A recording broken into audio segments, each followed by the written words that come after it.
everybody. So I'm going to moderate the panel, which is going to focus on constantly struggle between politics. When you get to the grammar and here I think for the CDA for Rami, you want to join us? All right. So the structure of this panel is then we're going to open it up. So I think we have about 50, 40 minutes. We're going to move late, so we've got 30, 25 minutes of questions. So we think questions on different speakers. And our goal, obviously, the right is because not only because of the Trump administration and public context, but also today for the purpose of this panel.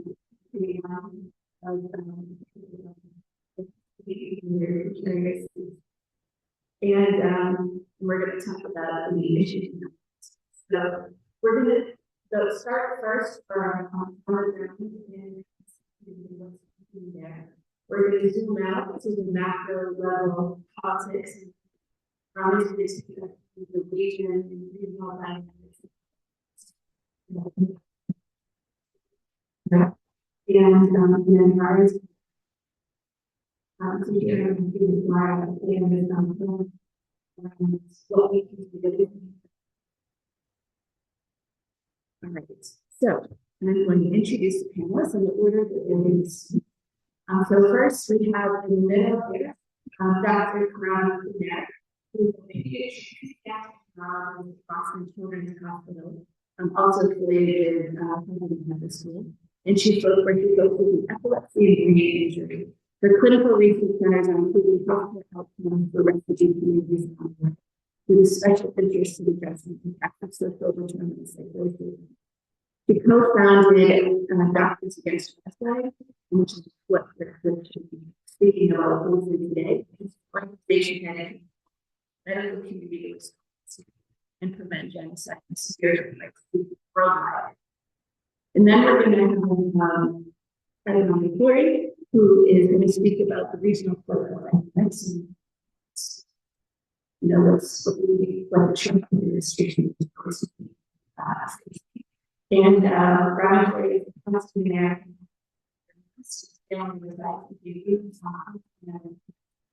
He's a distinguished public health fellow of the American University of Beirut and non-resident senior fellow of health care since DC. And during his 15 years career in journalism,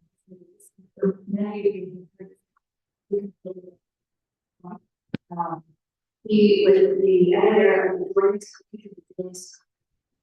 and a contributing reporter on the Middle East to the Financial Times and Food Radio. And then finally, Dr. Rani Chirinis. She is going to speak about opportunities that have from the BDS movement to all of the efforts. And Dr. Chirinis,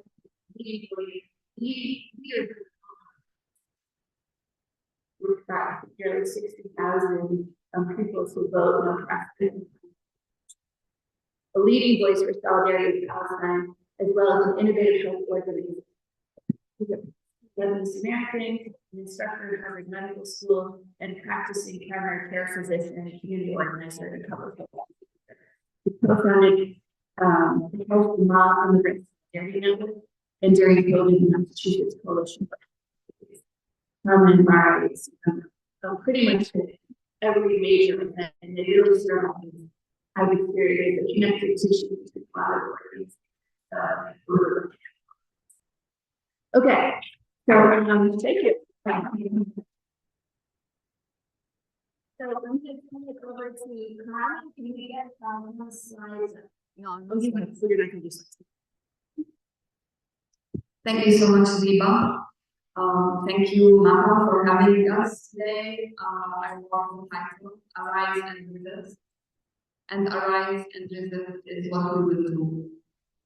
It is a privilege to be here today with my fellow candidates. And Laura is my friend and my comrade. We have been together over the past couple of years, almost every time shared so many experiences. I'm grateful for her. I'm looking forward to meeting Rami and learning from him. It's my honor to be in a Palestinian panel on this day.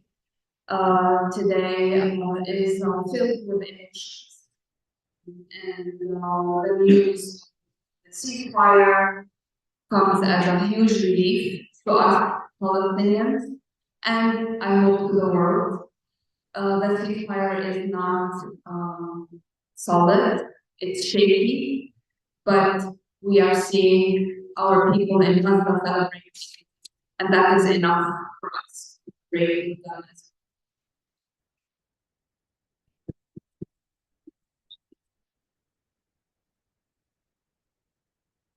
From my people in Gaza, we have been asked not to celebrate victory already and reflect on the pain and the loss and the devastation that they have experienced.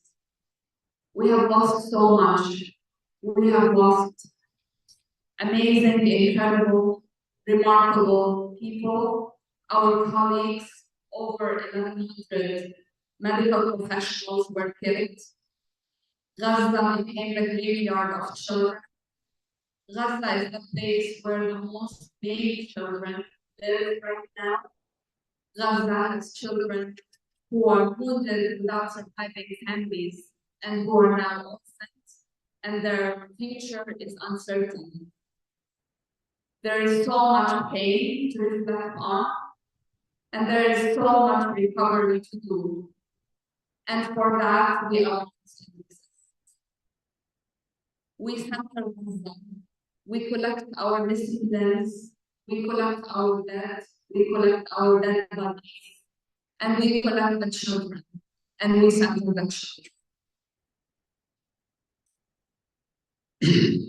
So we are both medical doctors here, and we have worked together. We built together, doctors again side.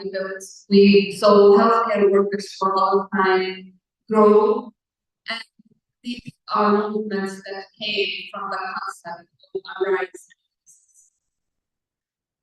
And our mission is to bring the medical community together to fight against war crimes, crimes against humanity, and genocide, to fight against racism, to fight against structural injustice that allows a genocide like this to happen without a beat from our medical community, from our medical institutions. I should not say that, because we, the people, are different from our institutions.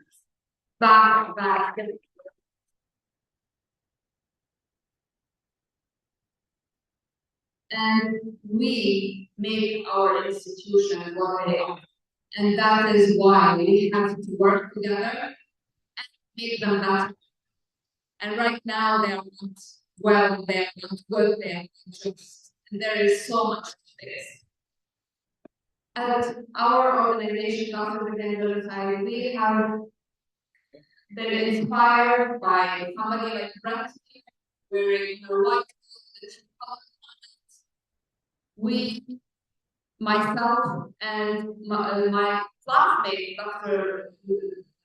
Nidal Jabour, our classmates who are Palestinians, and we have been thinking about genocide for years now, because we have seen the writing on the wall. We have seen the dehumanization, we have seen the segregation, we have seen the complete denial of human rights of our people. We have seen the children in Palestine being incarcerated and thrown in jails for months and months. We have seen children as young as 12-year-olds being charged with life sentences.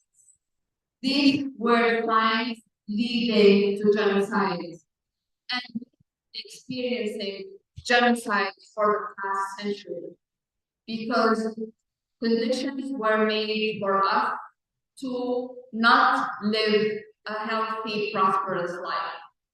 We have been pushed and pushed and pushed to the corner, and enough is enough. We will change this reality and make this world better. And as the co-founders of Doctors Against Genocide, founded by Palestinian doctors, we are determined to make this difference. Engaged with solidarity through mobilization. We have been so lucky to have been surrounded by amazing colleagues, talented, enthusiastic, and passionate, and we have made a big movement happen. I'm so proud.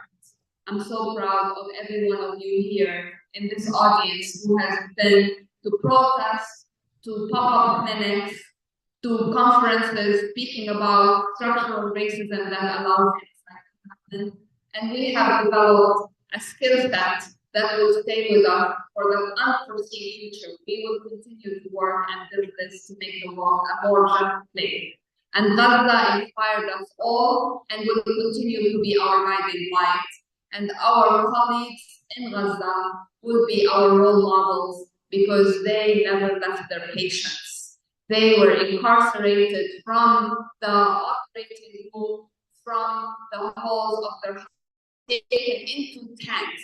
Dr. Hussam Abu Safiya went to the Israeli tank thinking that he will talk to the soldier in the tank to navigate how to save his hospital when he was taken and tortured and who knows what is happening to him. And we say, free Dr. Abu Safiya and everyone with him to be free.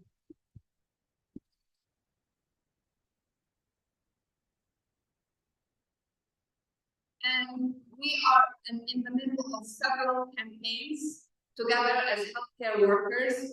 We are asking our institutions to issue statements, use their big lobbying offices to advocate for protection of healthcare workers in Gaza, release the healthcare workers that have been incarcerated, and protect the children. Every single institution, every single association, every single hospital will get this letter and be informed that they have a responsibility to witness and they have a responsibility to change their complicity.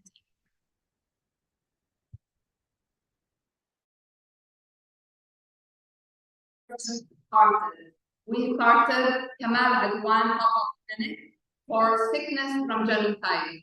We have been sick from genocide. We have been having medical symptoms, in fact, symptoms of anxiety, shortness of breath, nightmares, lack of sleep, intense anxiety and inability to sleep, inability to enjoy normal life activities. We have been working non-stop to prevent the killing of a child and the incarceration of healthcare workers. And we continue to have these symptoms. We called sick last month to create these pop-up clinics. And during these clinics, community members came to us as medical doctors, as psychiatrists, as nurses, and they spoke to us about their symptoms from sickness from genocide. We are committed to the cure, and the cure is to end genocide for once. And we will do that together. Please follow us. Follow Healthcare Workers for Palestine. Follow Doctors Against Genocide. We need our community to support us. We need every one of you to educate the others, because this is a movement that is relentless and it will continue unabated. A ceasefire was never our goal. Our goal is to end the conditions that allow genocide to happen in any community, not just Palestine, but everywhere. And thank you so much.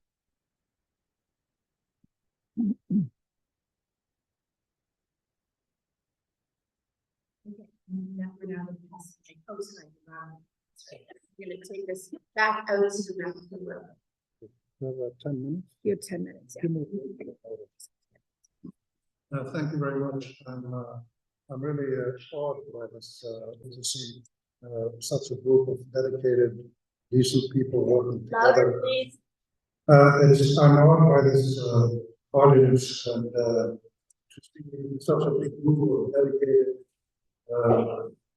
people coming together just before the snowstorm in New England to work for justice in Palestine, justice for all. This is something not only very powerful, but unprecedented.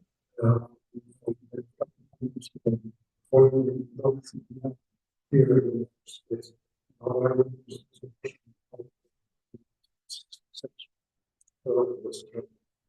unbelievable progress. But first, I want to start in the Middle East. So I just have 10 minutes. So I'll basically give you a bullet point headlines and discuss some of these points and then break out and the time everybody wants to bring me a coffee and donut. So the Middle East is going through the Middle East broadly is going through, that includes Turkey, Iran, Israel, and all the Arab countries. It's going through the most dynamic moment of transformation since the modern Middle East was created in its current configuration after World War I. And there are a few trends that you can notice. The first is the assertion, the brutal, often savage assertion of United States, Israel joint military predatory assaults on the entire region, not just Palestine, but Lebanon, Syria, Iraq, Iran, and they will go anywhere they need to kill, to subjugate, to traumatize and terrorize people, to assert essentially the biggest force that has been powerful in these last, 16 months, which is the fact that the colonial period never ended. It never ended after World War II. The colonial dynamics are still in play, and the United States, Great Britain, and Israel are the critical core of that triangle that is asserting colonial supremacy in the region without formally colonizing land, but by asserting the fact that what Israel and the US and Great Britain governments, not people, but what the governments want, is what the people of the Middle East could do. So this is an extraordinary moment of the reassertion of colonial predatory power. So linked to that is the disintegration of Arab national sovereignty. There are 22 Arab countries. Not a single one of them is self-determined. Not a single one of them has mechanisms to offer citizenship rights. Not a single one of them, without exception, even though some of them have done a lot of good things, especially the small Arab countries that have a lot of money, but not a single country has passed the 4 critical tests of the modern statehood period of the last century, which are citizenship, statehood, sovereignty, and equitable sustainable development. All 4 of these critical dynamics of a decent, sustainable state, the Arab countries have failed, and we see the failure most dramatically now as the Arab world watches the genocide and either asks the US to help them more or just stays quiet. The third big trend is the combination of pauperization in the Arab world and solidarity with the Palestinians and other people fighting for justice. The Arab region, data now clearly shows that about 2/3, roughly, of all Arab people don't have enough money to cover their monthly food and basic medical and other expenses. The Arab world has been turned into a region of paupers. They rely, all the governments except a few oil countries rely on foreign aid, and the poor countries rely on foreign military protection and other things. So these three trends together have created upheaval in the region. Migration, legal, illegal migration, terror organizations, the new sovereignties emerging within states. So Hamas and Hezbollah are the best examples of powerful domestic entities that emerge within our countries with a nationalist focus anchored in local identities, and they emerged into military action because the governments were not doing their job. The Lebanese and Palestinian governments could not protect their people, and therefore these groups emerged organically, as they do anywhere in the world where governments fail, and therefore popular action has to take place. So that these broad trends in the region are the ones that the Israelis and the Americans are trying to capitalize on, to institutionalize, and to broaden. And we don't know exactly what Trump and his people are going to do, but it's going to be dramatic.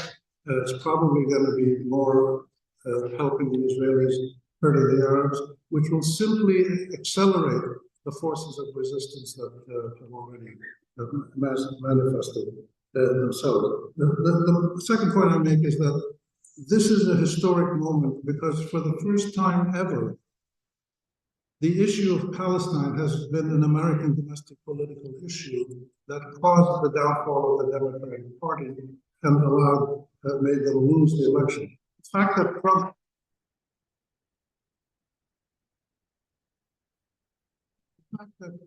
won and most of the people like us don't like what Trump stands for is actually irrelevant for the moment. Because it wasn't us who made Trump lose, it was the Democratic Party. It was Genocide Joe and Gunslinger Harris, Kamala Harris. They're the ones who made Trump win. They have to take place. But the fact that this issue became a domestic American political and electoral issue and allowed all seven swing states to be won by Trump is incredibly significant at a historic level. And I think one of the key things that groups like all of you here need to do is to analyze how that happened and how that process can keep going. Not only did Palestine become an American domestic political electoral issue, it became the litmus test of global moral commitment all around the world. The Palestine justice issue has now become the fourth global moral issue that people all over the world care about and go out and demonstrate about regularly. Black Lives Matter is one, which is racial justice. Me Too, gender equity, environmental protection, climate change, and now Palestine. These are the four big global moral issues that drive mass activism and protests. And this is a significant thing. The third point I'd make is we need to be aware that mobilizing people for political action, like in these four issues, and we've seen it on Palestine repeatedly, people all over the world, hundreds of thousands of people demonstrating. Mobilizing people is not difficult. Changing policy is difficult. And our challenge is to understand the linkage between why people mobilize, how they can target their collective forces to bring about policy changes in political systems. And this is something that I think people should spend a lot of time, and hopefully we'll do that in some of the breakout sections. My lesson from my 60 years, or almost 2 years, it'll be 60 years that I've been doing this since 1966, is that the critical forces to bring about change, and I base this on what I witnessed in the civil rights movement, the early days of the women's rights movement, the early days of the environmental movement, and there was no days of Palestine back then, but now there is. That the change happened when people at the local level worked together in small groups. They tried to influence other local people that they knew. Change happens when an individual hears from another individual whom they trust. Could be a church person, a synagogue person, a media person, a teacher, it doesn't matter, a bus driver. If somebody you trust tells you something, you're going to listen, and it might change your mind. You're not going to change your mind because you see something on TV or even sometimes you read something. So local action, collaboration among different groups, which is exemplified here, storing, chronicling, and sharing knowledge on a regular basis is critical.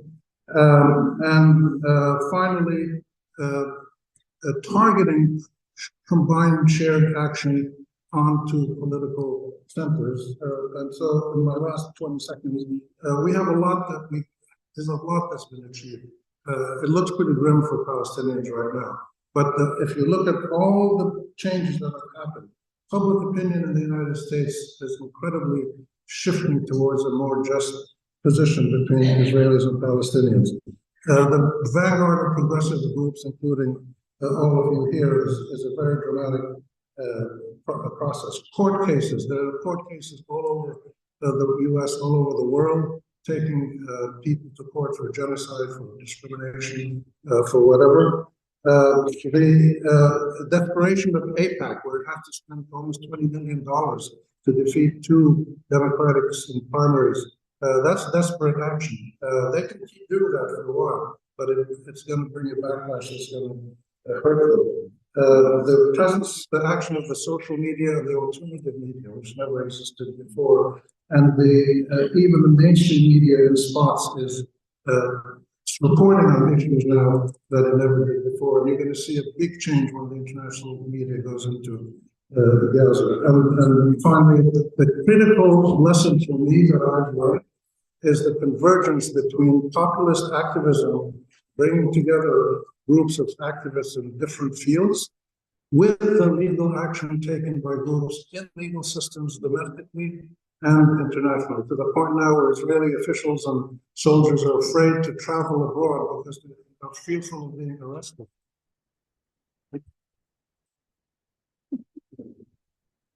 And by the way, anybody who does illegal action, whether they're Arabs, Israelis, Americans, Germans, Europeans, doesn't matter, should be held to the same standard. Our credibility can only be reaffirmed and allowed.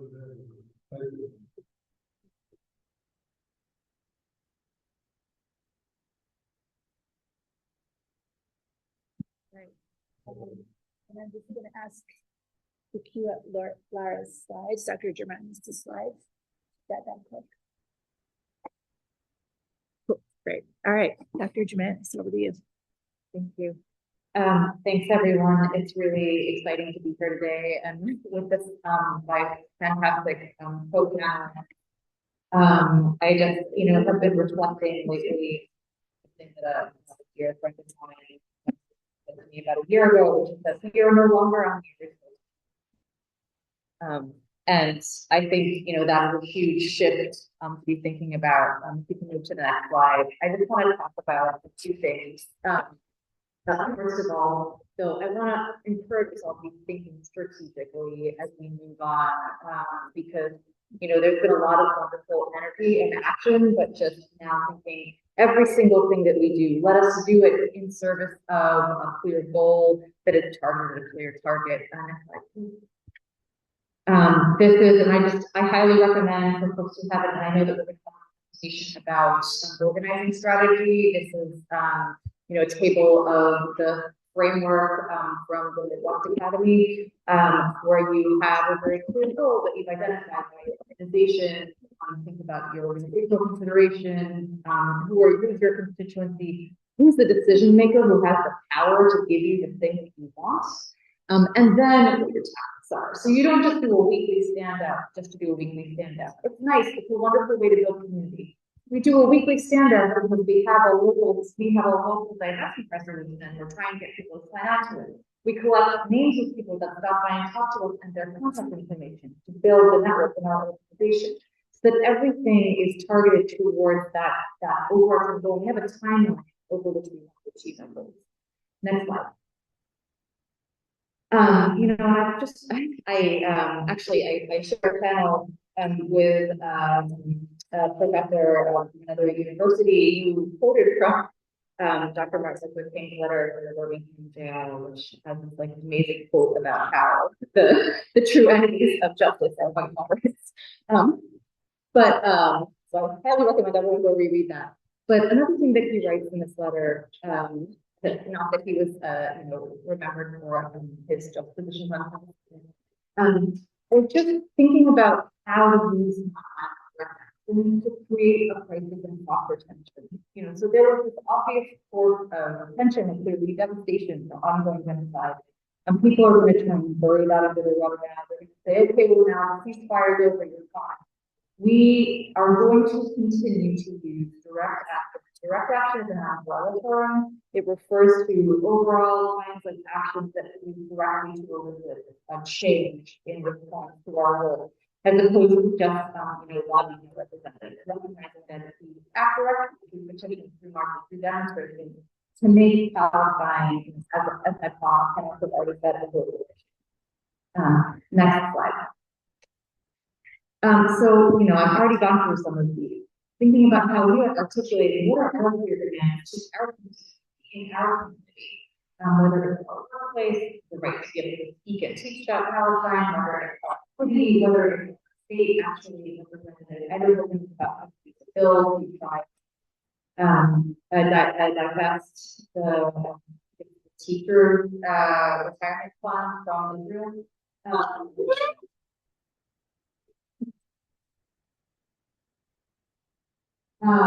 Building tension, this tension, and then escalating the crisis exerting pressure on targets in ways that build power. So thinking about that we elicit in, when do we elicit it? When do we elicit it? And thinking about how that the way that and then flipping narratives rather than performance cast. So thinking about, I think I always think back to something that I think you heard me say maybe over 2 years ago on the panel, which is that these power players, these colonizers, the real world, they don't think about people as people. They don't think about them as ants. So when they're trying to go colonize a country or steal the oil or manipulate people, they just think, okay, I don't really care if people die. What do I need to say and do to make the public feel something so that I can continue to them? And it is helpful to think about as we are doing things and as we're speaking to me and North America, how do we create it's almost, I think that this is like political theater. Like how do we create events that make the right people feel the things to move them along? And then another piece, part of this is that locals and mothers need to witness themselves and to be failed and betrayed by all over and over again. Because they are so, they're enamored, they believe that the system is doing what it's supposed to. They think that powerful people have their best interests in mind. Maybe sometimes they do. And so that they need to see with their own eyes the degree of racism that we're facing. They need to see and feel, and the way that they feel, the pain of Israelis and Jews. They need to feel the pain of Arabs and Palestinians. Next slide. So I've been thinking about this for a while. I think it was just spend a lot of time. Whether it is eating them, and after the Global Preference campaign, had a conversation with somebody who was connected with leadership of the DNC and his baby, and she said to me, well, Paris is just, she's not going to do it. You just have to understand. And it seemed at that point, like one year, that strategy is just a media strategy. It was never anything else. It was a very powerful media strategy, but it was only a media strategy. And that we really need to be thinking about how every single one of our campaigns directly to put direct pressure on people that are grappling with genocide. So let us all think as we are doing our work about what is the BDS angle that we are incorporating into our organizing. Number 2, exposing the discrimination. This gets down to the code of liberties. you know, it's, some colleagues of mine at General tried to do the piece, and they wanted to go over Palestine, they didn't have. And when that was exposed in the media, they told me, you know, so many people one thing, oh my God, I can't do that. Of course it happened. We all know it's gonna happen. It's been happening to us for years and years, and so we don't even bother to talk. But the more benign and mundane the thing is that they cancel, the worse it looks when you expose it. So plan things, bait repression, and then expose the repression. It will radicalize people. The media developing and cultivating narratives that resonate widely in the more public. Maybe and say something that maybe a little here, but thinking about what are the ways that we can pray. I have another slide. So I'm understand it's going to be talking about Palestinian freedom. Talking about, you know, when we use the word martyrs, I'm not sure that it lands the way that we would like it to in this country. Because in truth, right, Sandra Bland is a martyr, Trayvon Martin is a martyr, George Floyd is a martyr. But that's not the word that Americans use. We can use the same means that people understand, say their names. So just thinking about how we get our message. And just don't disregard the media because the media, there are support about it when the president is right. And then the electoral process, which I know we're just thinking about how like ranked like voting, you know, maybe we need ballots. Maybe we do that. So you know, just to my point, right? BDS, it's making a difference. It's really slamming with it. Next one. The genocide entry, look out for these people. There's somebody, there's someone on the MGH board who is the CEO of Lockheed Martin. What is the CEO of Lockheed Martin doing on the board of a major hospital? That's ridiculous. These are everywhere, and that's why they're trying to silence them. Because they are more volunteers, they're making money off genocide. Take a look at this guy, it's awesome. It was put together by Auto Justice Project, Little Fifth and ACRE. It's great. Just, you know, go see if anybody is in your local here. And Little Fifth has a good next slide. Next slide. Oh, here we go. Oh yeah. So no, just if you could just click. I mean, and just click multiple times. So basically, you know, just to demonstrate the degree of repression that's happening with these universities, it's just out of hand. I don't need to even talk about it. People losing their jobs. You know, and most recently, they're resigning. Next slide.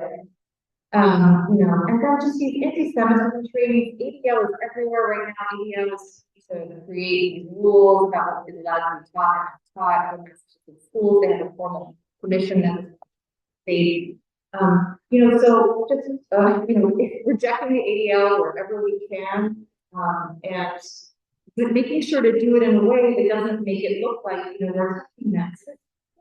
We are against anti-Semitism and we're against all kinds of racism, and we need to fight those kinds of racism together. Next slide. But I think that this is one of the key points I want you to take home today, because it's, you know, it is so interesting all the people we have in the room.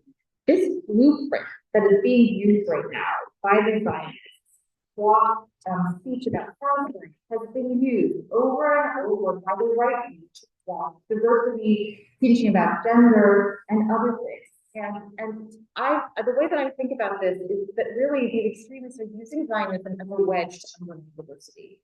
If we can help left or people on the left understand that this is coming from, this machine is coming for them, and that they have skin in this game, I think that we can really start to even get to have a few change that we need to actually completely liberate.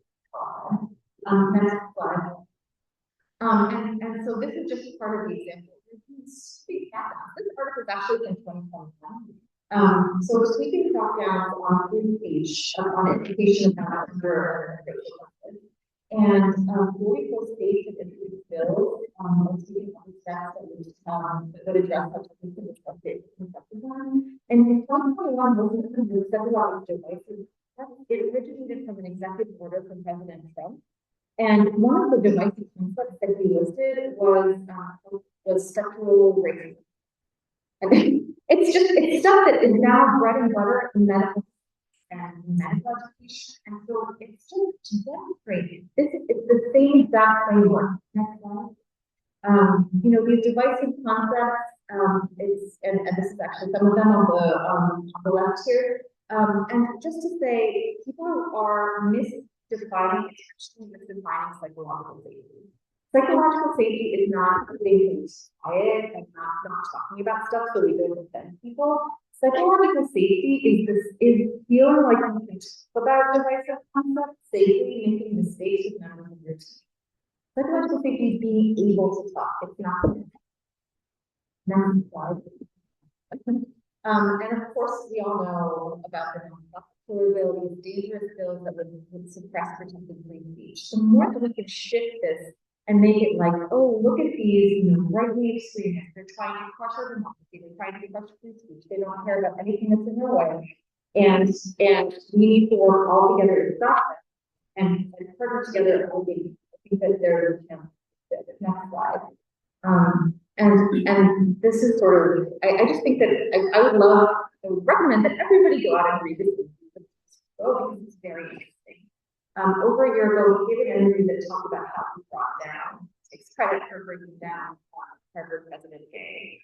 And he talks about the way that he knew he needed to get the narrative into the left-wing media. So he brought this concept into the right-wing media, and then he sort of gained people and he slowly convinced people in the center and on the left that they needed to cover it. And then that was what brought it to. So think about how do we get our issue framed in a way to slowly infiltrate and shift minds and bring more and more people onto our side. Next slide. And so, you know, thinking about some of these ideas, this is from the Institute for Middle East Understanding. When we're putting together our media materials, you know, thinking about instead of using Israel in quotes, using Israel, instead of using IOF, using Israeli military, of course I would say IPF, that is there for Sarah. But just, you know, thinking about supporter of Palestinian freedom as a kind of further phrase that could actually help shift people who have been immersed in this in the negative political framework. Next slide. And then just lastly, thinking about where are people getting their information from? Because social media has been huge in shifting public opinion, but not everybody is on social media. So this is data from some Pew surveys that I thought was interesting. You know, there's still something like 40% of people who are getting their news, or 30% of people who are getting their news from TV, and of course from news websites, about 30 to 50%, and we've got 30 to 50% on social media. So thinking about where are people getting their information and how we can get pieces into the mainstream news. Like out of time, one more slide. I think I did. So you know, just being aware of where people are getting their news from. Next slide. I think we'll have one more. But that we have gotten these amazing stories into the press. And there are these reporters out there who are sort of just sitting there waiting to cover our stuff well. You know, the coverage of the vote of preference work was surprising to all of us. Actually, it's absolutely sensational. And thinking, what are ways that we can get our stuff into the press, because we can. We've gotten really good coverage and yeah. So in sum, you know, just being really clearly strategic with our goals, emphasizing media, making Palestine a local issue, going beyond social media, and then also thinking outside.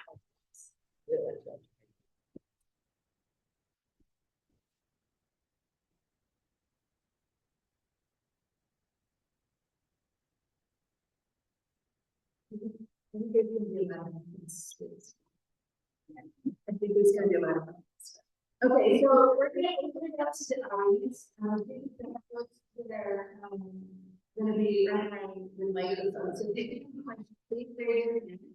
And while we're getting organized there, I will maybe open it up, with one question, which is, you know, we have a lot of folks from different organizations that are, really at risk, representing interests of the administration. I'd love to hear your thoughts and spirit of sector mobilization. Where do you see the greatest immediate opportunity for convergence of these issues? So thinking about your, you know, what is your focus and what are your levers of change?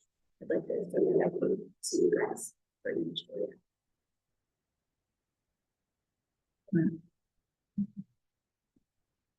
I feel that, you know, there is a concern, but the organization should continue and the work should continue, regardless whether they take away nonprofit status or they give it back or they crack down. I mean, these are, we have to resist and we have to organize and we have to continue our work no matter what. It's very important because if we don't, what kind of world would we leave for the next generation? So I feel that it is a concern, but it's a concern that I'm willing to kind of factor in how I do.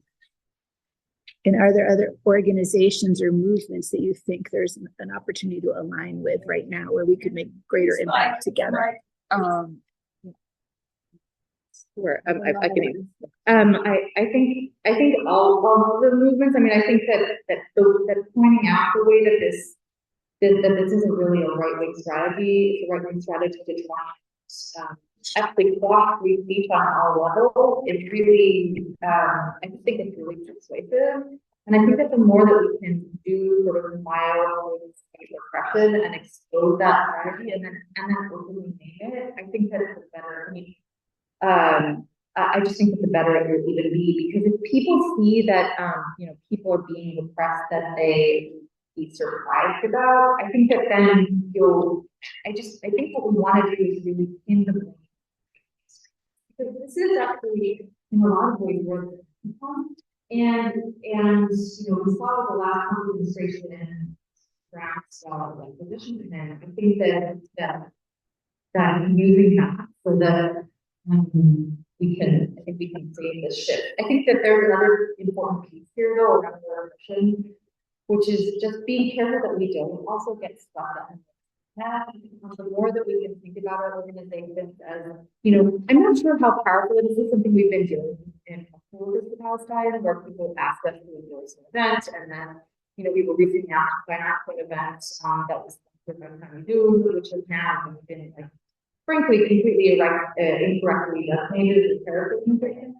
But because of that designation, it is very dangerous to co-sponsor and have your logo on an event.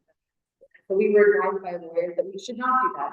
And so we're thinking about, well, what is the benefit of these massive endorsements anyway? You know, if everyone decides to do an international day of action, let's work together in ways that allow for plausible deniability while allowing us to do things, so that if one organization takes down, the rest of the fall like them. Great.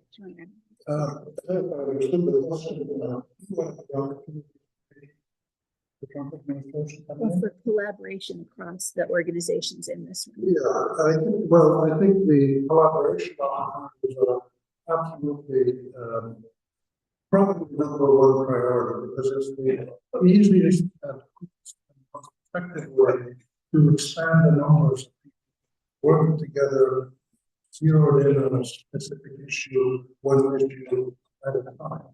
So this is something that we saw during the uncommitted movement in the primaries about a year ago, when the resident groups of the Palestinian Americans and Muslim Americans, labor unions, student groups, were all church groups, when a lot of different groups worked together, they got big numbers and they achieved their goal, which is to deny the Democrats a victory, because the Democrats ignored the moral issues that the uncommitted movement was raising.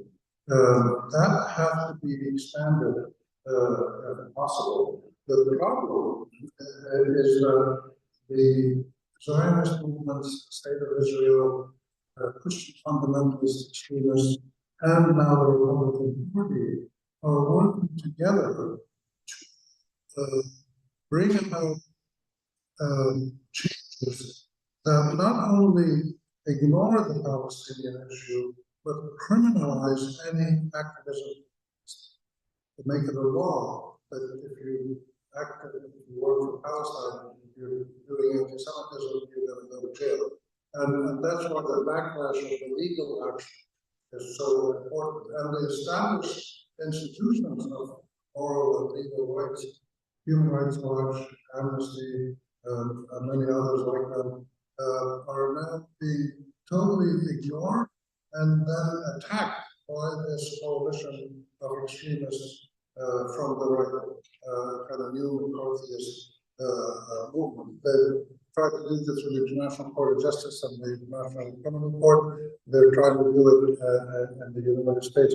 And the danger here is, and this is one of the backlashes that the Zionists and Israel, and unfortunately ordinary Jews are going to feel probably in the days and the months and years ahead, which is a backlash against Israel and Jews and Zionism for degrading the fundamental principles of American pluralistic constitutionalism, free speech, equality, due process, all the fundamental most core elements of American political life, even though it has deficiencies.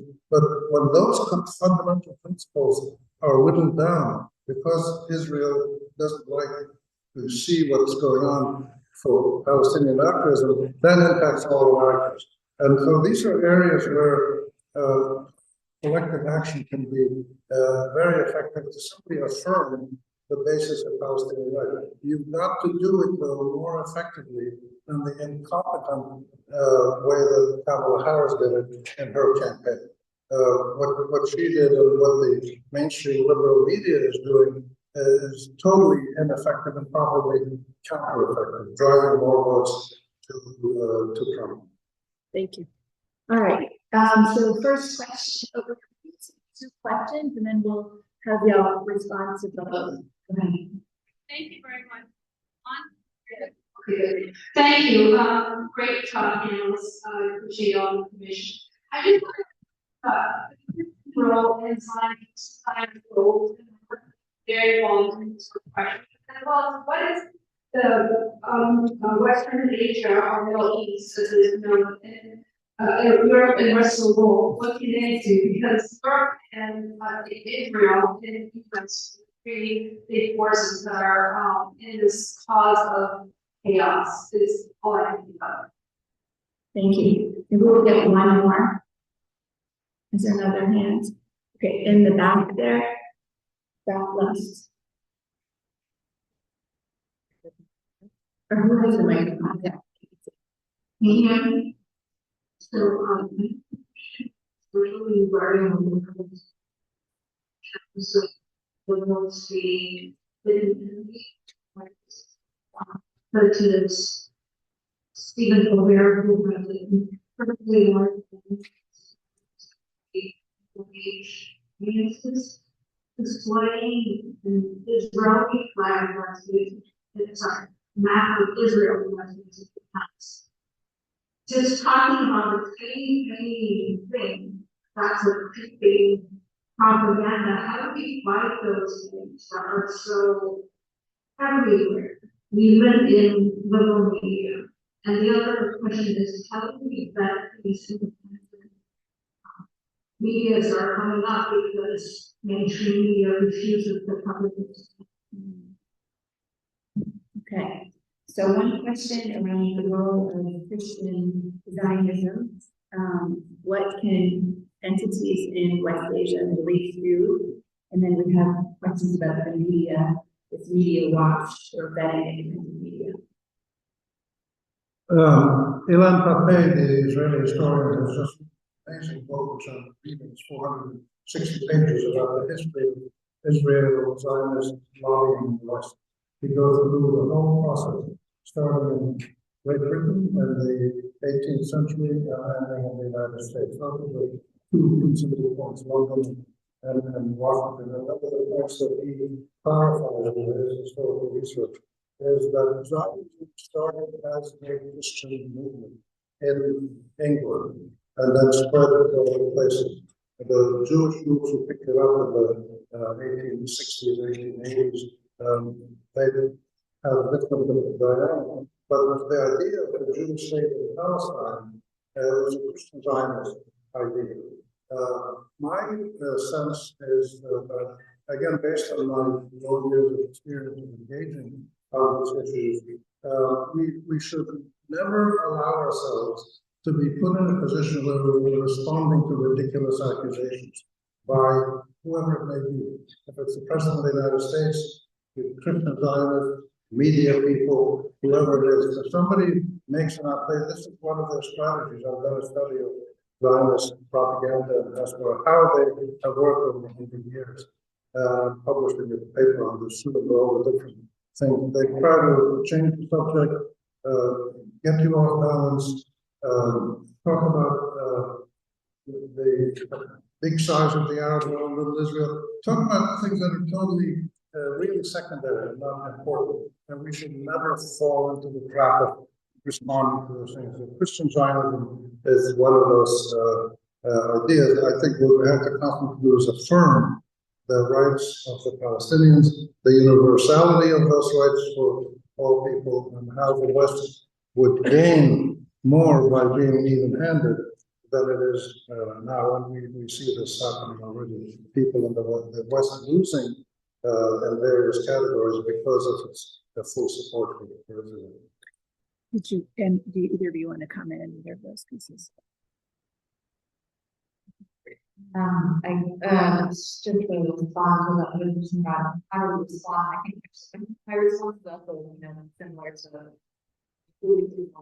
but thinking less about responding, more about how are we going to frame, what's the frame that we want to use that's going to be most persuasive to people. I think getting the real math of what like over the years, I see that, I know over years BTA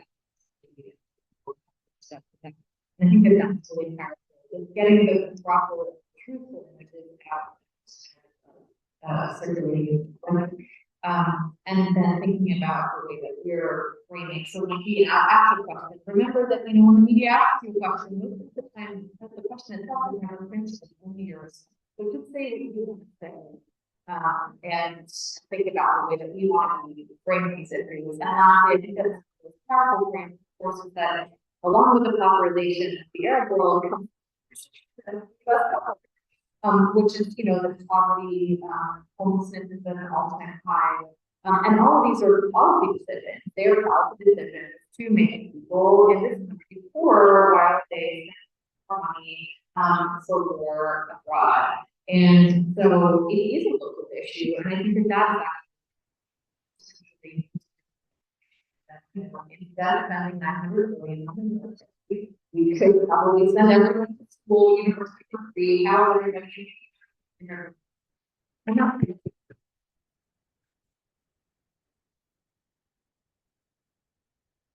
We have time for one more question. I don't know who has the microphone, so we're going to have to go with whoever has the microphone, but we don't have it.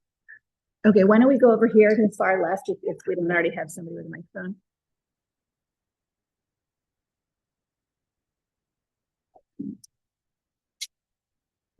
Thank you. So speaking of the arrest warrants against the Israeli criminal genocide, how do you the U.S. backlash against the international criminal courts, the sanctioning of the ICC, and the current takeover of the presidency of the ICC by the Ugandan judge, now that the Prime Minister of Government is the former president of the ICC, and now the Ugandan president, who points more towards the chief than the Israeli is now the president of the ICJ. how do we address this so that we don't have to?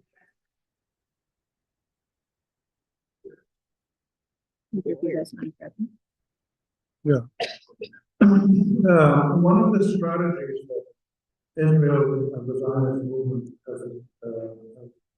using is to discredit the whole United Nations system and to zero in on their ability to influence and get the American centers of power to support Israel. Those centers of power in the White House and the Congress. Essentially, that's all. That's what Israel most cares about. Those two things. In the Congress, we're starting to see a very slow erosion of the total support for Israel. And you can get now about 100 members of Congress to criticize Israel and a vote, which is unheard of before. You might have had 3 or 4 before. So the UN system and then the US itself is trying to discredit the UN system. So I should not spend a lot of time on defending a system which has failed the Palestinian people already. But I will affirm that it is the only mechanism we have to express to the world what are the moral foundations of human civilization. How do countries and people coexist peacefully? ICJ and ICC are supposed to do that. But if they suddenly exclude Israelis or fall prey to American pressure, they lose their credibility. So it's a very difficult question. And I think the answer is to find other legal mechanisms, which is exactly what's going on now. There are dozens of groups like Palestine Legal, Law for Palestine, Latan, Adala. There's a dozen of more of these groups in Europe and North America and in Palestine and Israel that are working to use the law to affirm that what Israel is doing is criminal, what the US government is doing is supporting genocide, is complicity, and in some cases they're winning, in other cases they're being stolen. But this is the best path forward, to keep using the institutions of law that exist and to keep emphasizing what these cases are showing us, because law cases are the best place to get a lot of really credible facts. Lawyers spend a lot of time compiling their briefs, and the ICC and the ICJ and other Center for Constitutional Rights in the US, ACLU and others, they generate tremendous knowledge. It's all on their websites. And we should use this to just share with people. Thank you, Rami. One other thing, just like Rami said, is creating new systems that defend human rights for everyone. And we are trying to do something like this in the medical community, apart from the legal community. We're trying to introduce a medical definition for genocide, and we're trying to also define the genocide enabling apparatus. And we submitted many healthcare groups have submitted several opinion pieces and several submissions to multiple UN bodies. We submitted one to the rapporteur on the right to health that addresses the two things that I said, the medical definition of genocide and